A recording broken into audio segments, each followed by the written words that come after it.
మెజార్టీతో గెలిపించినందుకు, కాంగ్రెస్ ప్రభుత్వం రావడానికి మీ అందరు సహకరించినందుకు మీ రుణం తీర్చుకుంటాం. కేసీఆర్ లాగా దొంగ మాటలు చెప్పాం, కేసీఆర్ లాగా దోచుకునే ప్రభుత్వం కాదు. ఇక్కడ ఓ ఎమ్మెల్యే ఉండే ఎర్రజెండా పట్టుకున్నాడు, పార్టీకి అమ్ముడుపోతారా 100 కోట్లకు. ఎర్రజెండా అంటే ఇప్పుడు నరసింహారెడ్డి నుంచి ఒక కాగితం ఇచ్చిపోయిండు. ఆయన ఎర్రజెండా 30 ఏళ్ళకి వెళ్తున్న ఎర్రజెండా పట్టుకున్నాడు. వాళ్ళందరూ గెలిపించినా ఇంకొని గెలిపిస్తే అది మన మిత్రపక్షం గెలిపిస్తే వాడు అమ్ముడు పోయి కష్టాలు పెట్టుకొని ఆ దుమ్మంతా మొత్తం చింతపల్లి కూడికి దేవరకొండకు మల్లెపల్లి చెవులు ఇది ఎక్కడ తగ్గదారా నాయన. అమ్ముడు పోతే అమ్ముడు పోయినా కానీ క్రెషర్ పోయి ఊరి మీద పెడతారా? ఆ క్రెషర్ కూడా ఎక్కువ రోజులు ఏముండదు. తప్పకుండా ఆ క్రెషర్ ఆడికెళ్ళి పోవచ్చిందే. క్రెషర్ పోతుంది, టానిక్ షాపులు పోతాయి, అన్నీ పోతాయి. టానిక్ షాపులు పోతాయి, బ్లడ్ షాపులు పోతాయి. చిన్న చిన్నగా పబ్లిక్ మంచిగా ఉండాలి. ఆరోగ్యశ్రీ అందుకని 10 లక్షలు పెంచినాం. 5 లక్షలు ఇవాళ పేదవానికి 2 రూములు వేసుకొని మీ సొంత స్థలంలో మొదటి దశలో అవి 4 దశలు ఇస్తాం. ఫస్ట్ 1 లక్ష, తర్వాత స్లాబ్ వేస్తాం 2 లక్షలు, ఫినిషింగ్ కూడా 1 లక్ష, ఫ్లోరింగ్ వేసుకుంటే 1 లక్ష. 4 దశల్లో ప్రెస్ మిత్రులకు కూడా ఇస్తాం 5 లక్షలు.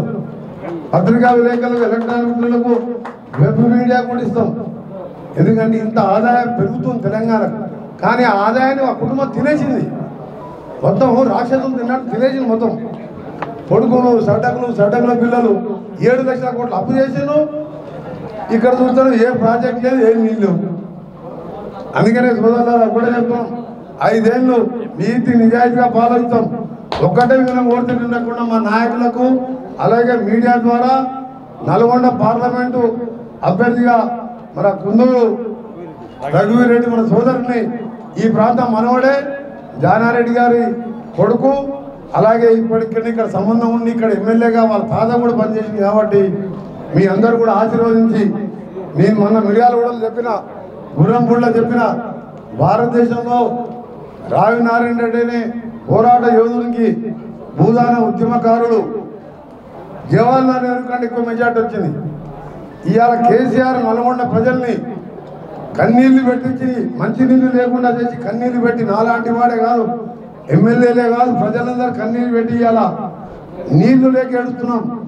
ఆ కేసీఆర్ గారు అలాగే బస్ కిరాయి లేని జగదీష్ రెడ్డి గారిని ఇవాళ దోచుకొని 10,000 కోట్ల ఆస్తిపరుడు. ఇవాళ మనకి తినడానికి తిండి లేకుండే మా తోట దగ్గర ఖర్చులు కడుకుంటుండే. ఆయనకు తలకాయ నేలకేసుకొని పైకి లేచే అలవాటు లేదు. కార్యకర్తలు వచ్చి నమస్తే పెడితే తెలియదు. ఆయన 1,000 కోట్లు సంపాదించాడు.